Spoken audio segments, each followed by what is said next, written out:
I don't often do this, but occasionally I'll look back at my old paintings and write about them when I've got nothing else going on. And usually when I do this, it inspires me to make more art of the things I write about. Recently, I've been thinking about drawing buildings and thought back to one of my paintings from last year of this wild-looking cityscape and my character sitting atop this meat peak.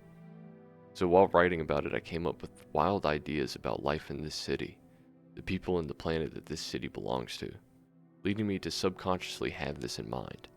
I ended up drawing some buildings inspired by reference photos sometime later, and then just decided to move on to making a more fleshed out drawing of a similar city to the one from this older drawing. In this image, I have drawn an outpost. It is the last fragment of civilization before you breach into the wilderness beyond, just past that little river I threw down on the left. You typically arrive here through the galloping chug tracks and the tunnels beneath the ground.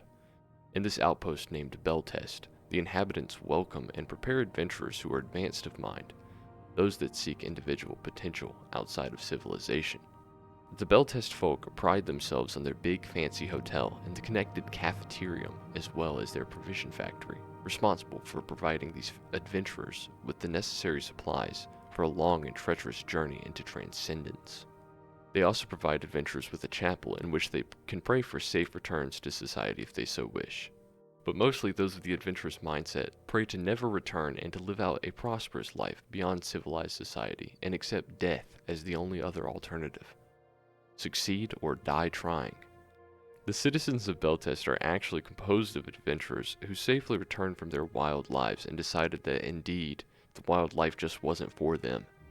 So they've decided to take up the responsibility to provide the best send-off for those such as they were.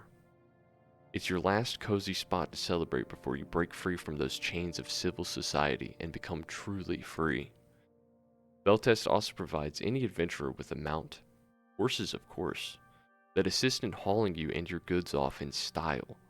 The horse can also help to assuage the loneliness that may creep into your heart on that lonesome road you chose. If you're alone, that is. Some go out alone with the desire to conquer the unknown. Some go in pairs so that they can start their own family or tribe.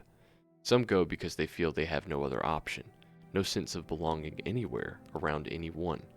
But regardless of why any adventurer decides to leave, Beltest is ingrained within their memory as the last chapter of their old life or the beginning chapter of their new life.